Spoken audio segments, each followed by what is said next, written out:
Hello, everyone. Okay, we should start. My name is Paweł Pustelnik. I've been working in feature processing for over 10 years. When I joined the company, it was about 10 people on board, and now it's 600. And I started as a software developer, then I was also a team leader, and currently I am a supervisor for our leaders who deliver software solutions with their teams to our customers. And I am also manager of our internal change projects. And agile implementation in our delivery department is the project that I am currently responsible for. And this project counts that I tried to see our organization from a bit wider perspective when I first checked what our teams are doing, how our projects are going. And then I was trying to figure out whether our whole organization can harmonize with agile. And I would like to ask you to imagine what a perfect culture for you means. What is it for you, culture? What are the elements of that culture? Just think about it for a while, and then we'll see whether this presentation can meet your expectations, your imaginations about the perfect culture. Okay, there are many definitions of culture. That was not a very easy task, actually. Some people say that this is about human behaviors. Another people say that it's more about how we perceive our organization. There are even researchers claiming that actually we are not even able to define organizational culture, that this is something we are not able to describe. And I like the definition which says about social learning because it emphasizes two important things. First, learning, and we as an organization all the time should learn everything. And the social emphasizes the meaning of people, and I think that people are the most important part of the culture. So please, let me take you through my 10 years journey in a shortcut, where I will explain how I and my organization are discovering what culture is, where we are now, and actually what we have learned so far. 10 years ago, when I joined the company, I was still a student at our local technical university. I was working on open source applications mainly. This is when I met Jaro, our CEO and founder. And because I also liked image video analysis processing, this is how we met, how we decided to work together. And I and other people that were already working at our company were creating quite easy, I would say, environment. We are mostly working remotely. We didn't have our office at that time. We all were very passionate about software development. And I now, from the perspective of time, can see few first elements of culture which are much more clear for me right now. We didn't have a goal, actually. We rather had a reason. We wanted to solve complex problems. This was the main reason for us to join to the company, to work together. We wanted to work together, and again, we didn't know what teams really are. What does it mean to work in the team? But we wanted to work together. This is what we definitely wanted to do. We all had a passion about general software development. And we all were engineers, and as engineers from our technical university, we were very serious about the quality of our work. And a few years later, when I started my first project as a team leader for our British client, I realized that there are still a lot of things that we can improve in our work. Jarek, Daniel, or Łukasz were our quality assurance guys who changed the mindset of developers. They were very serious about quality, much more serious than we were, and they quite easily changed, I think, the way we are thinking about it. We generally thought that their role is to test the application, fix the bugs, this is it. But they showed us that we all are responsible for it. This is not about finding as many bugs as possible, but to prevent them. And if you want to prevent them, we all, as a one team, should do it. And I believe that this was caused, first of all, because they have the right skills. They knew the tools, they knew the practices, so it was easier to talk with us. We have a common language. We could talk together about it, but it wouldn't be, I think, enough if they had no strong belief, that they were very strongly convinced that we should do this. And they were fighting for it for a few months actually, and they changed the mindset of developers. I think it was quite important to realize that if we want to change the behavior of other people, we not only have to have the right skills, but also we should believe in it and show that this is something we are really strongly convinced about. And it was a time that we, as a team, started to growing quite fast. We started with a number of 4 people in our team, and in a few years we are growing up to 45 people. And so we decided to do something else than just working. So we are spending a lot of time together, not only in our office, but also on after the work. We had our now t-shirts, nice trips to Mine Factory, for example, of course, parties. We created our own blog because we realized that we are not able to communicate effectively. Just face-to-face communication is not enough for such a big team, and we had to do something more to improve it. Sometimes it was cold, sometimes it was more like a Christmas time, but I think that even regarding that, there are a lot of us, over 40 people. We were not just a group of people, but we are, I think, a very coherent team. We are accepting new challenges, and I think that we can say that it was very specific atmosphere, full of trust. There were no secrets. Everyone understood what we mean by quality in our team, that this is what we all are together responsible for. And from the perspective of time now, I think that we could call it a specific work climate. This is something of what I see right now. So it was not it wasn't the culture of the whole organization. This is only something what I could observe in our team. So it would rather the group culture, something like that. However, I could notice some regularities, some elements of the same behaviors in our teams. But as I was working as a team leader in my team, I couldn't say that yes, we all work this way. And it was also the time and that we, as a whole organization, were growing quite fast. And I think it's worth to stop here for a moment and discuss two important things. First of all, as we have very flat structure, our culture is mainly supported by our leaders. They are very responsible people, and they should take care about the culture and help people in their teams understand what our culture is, what we believe in, how we want to work. And as we were hiring a lot of people, we didn't realize that this is dangerous, that we might hire wrong people, that they might not understand what we want to do, they might not understand our culture. And we hired few wrong people, and they changed our culture. They exposed it to change its direction. And if they did it, the same might happen with people working in their teams. So it was very dangerous. And we realized that this is something we can call culture debt. It's equivalent to a technical debt. And this is mainly caused by hiring wrong people, but because of not defining what we actually really want to do. What is our culture? If we don't know, it's hard to hire for these values if we don't know them yet. And we realized that if somebody could change this direction, we can actually fix it. So we can change this direction to the one we want to go. We realized that the culture is not given once in a time and it's going to be constant, but we can definitely change it. We can do something about it. And this is how we discovered values. I think this was the most important moment a few years ago in our organization. And this was done by our council. They decided to ask us, people working in the teams, what is the most important thing to do? What do you believe in? What are your values in your teams? They gathered all the data from our old teams and then decided to choose these which are the most important. And the fact that they asked us, I was still a team leader, so they also came to my team and asked me and my team what we believe in, what are our values.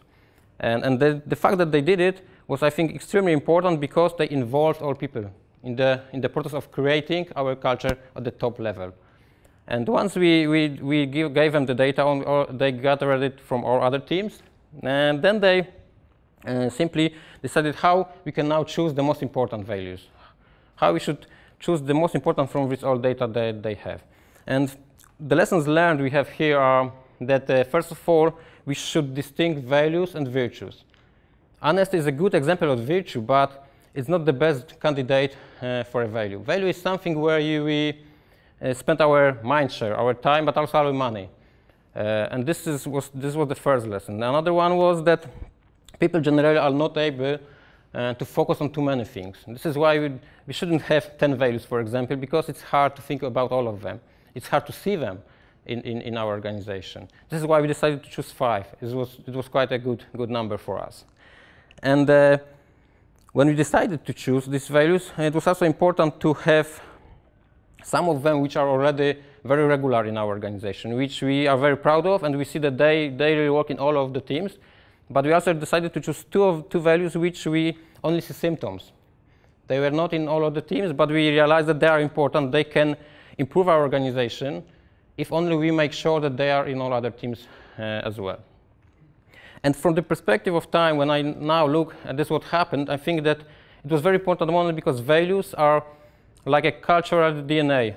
They are DNA of organizational culture, I think. And people can compromise goals, tactics, strategies, but they will not compromise values, especially if they are involved in the process of defining them. If we tell them that we want to hear what do you think about, what are the most important values for you. And let's see how we actually also show people these values in a practice.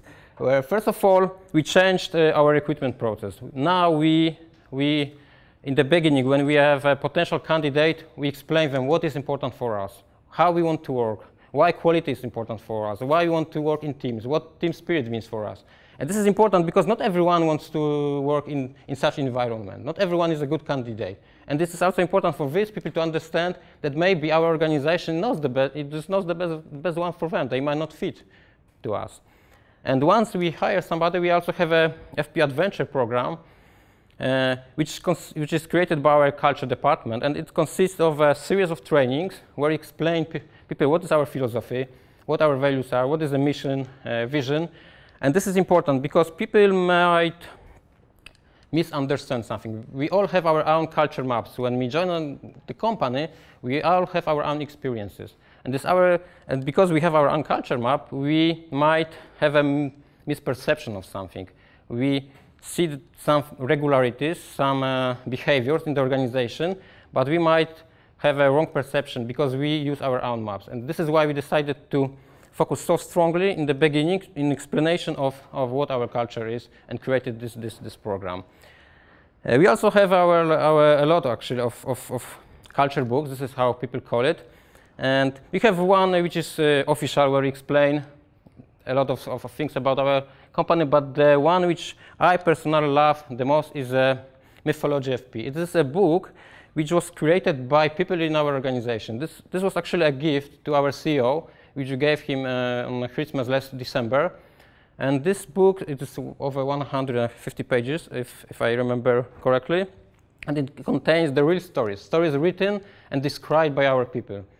There are real events, real happenings, real projects life of these people. There are even poems in this book.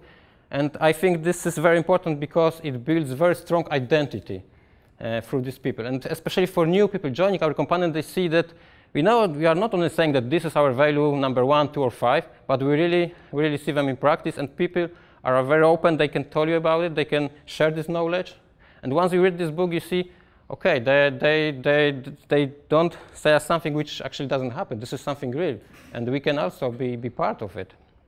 And another way to present them is a kitchen wall. Why not? Just put these stories in a kitchen wall, and every day you make a coffee, and we all make coffees.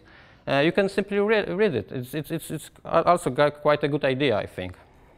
And another important part of building this identity is to show your history, to show real events which happened in the past, because I believe that every organization should be proud of its history. And we are also proud of our history. And in one of our buildings, we have corridors, which when you walk, you see the axis presenting the most important events in our history. And you cannot even see them, but also touch, for example, the first invoice, the first Christmas card we sent to our client, or got from our clients, or first box of our software product. It was many years ago, but when you see that this is something important from these people working here. And another thing is, which when you can see this small balls here, everyone can put his or her name when he joined the company in a given year. And development is also one of our values. And of course, we have internal and external trainings, we go to conferences, but we also decided to do one thing which is also something I really like, because I like reading. Everyone can order as many books as he or she wants, and there is no need to explain it, to ask for permissions. Simply give us in our IT system the link to Amazon or the online store and get the book from reception desk, and that's all. And right now we have, I think, 1,500 books or more, and they are all over, spread in all our company. And one thing which we do once a year, it's our Olympic Games. We do this because we all work in different projects, different departments, but this is the moment where we all can create teams which are not strictly put in the place we work. So we can have a team which consists of people from business development, from PMO, or just the team which consists of UX people and design, and for example IT. And they create the team however they want. This is up to them. And once they create the team, they can join and take part in Olympic Games. And this Olympic Games is simply about sport activities. We have over 10 competitions, also open Quake Arena, poker or football, volleyball, or relay race where we transfer keyboards, actually, as a IT company. It's quite fun. And I think it's very important because emphasize all values we have, and once a year we all can work together. It's hard to work together in one teams, or if we have our own job to do in everyday life, but this is the moment where we can stop for a moment and do something together with other people. And the sprint one is my favorite, actually, and I think that velocity actually matters. And the winner teams get the check, and there is only one condition. You should go somewhere, spend time together as this team, have a party, go into the mountains, up to you. But you should do this together. This is the only condition. And these values are something which we want people to see in our everyday life, but generally we want them to understand. And I think that we don't have to want it. They see this, that everyone is equally important. And we have, to physically prove it, we just created in one of our biggest rooms, a wall where we have a picture of everyone joining our company. They are the same picture, the same type of picture, just to show that we are all the same. But in our normal life, we also prove it. For example, there were never dedicated rooms for 3 people or for manager or something like that. Everyone is supposed to sit with his team. And our CEO, for example, sits 3 days with PMO and technical expertise room, and 2 days with business development group. And this is also, I guess, important for him because he knows what's going on in all departments of our organization. And by everyone, I mean not only developers, not only QAs, but everyone who works in our company. This is also about the girls who take care of my 2 boys in our kindergarten. This is about the people who prepare the food in our restaurant. This is about the people who clean our office. Everyone should feel the same values and should feel responsible for them. And I believe that the people showed us that they want to be the part of our culture, and that this culture is created by them. I cannot imagine the culture without the influence of all the people we have in our company. And this is, I think, something important for us. And this is something what our people prove us every day, that they want to be the part of it. And we should always trust our people and make sure that they can also change our culture. If we see that this is important, we should do this. And once we created the values, we see them working. We're very proud of it. But then we realized that there is something we missed, that we all work in projects. The projects might change, and we all need a common meaning, common understanding, common goal. And this is how we discovered our mission. And the mission itself, I think the lesson learned we have here is that mission itself as a sentence, it's okay, it's important, but the more important and the more productive is the process of defining it. It is where we are supposed to to find the most important things in our life. What actually we want to do? What is this one or two things which we want to focus on the most, which also connects all of our people and also our clients, our community, and how to define it. And this is, I think, the most important lesson for us. The process of defining it was not only fun but also very productive time where we had to find these things. And another important lesson here is that we all want to make a difference. This is also about us. So we wanted to choose the mission which shows that we do want to make a difference, and we want to make a difference because we have a great people. And again, we wanted to show that great software is created if you have a great people which can work in a very open and trusted environment.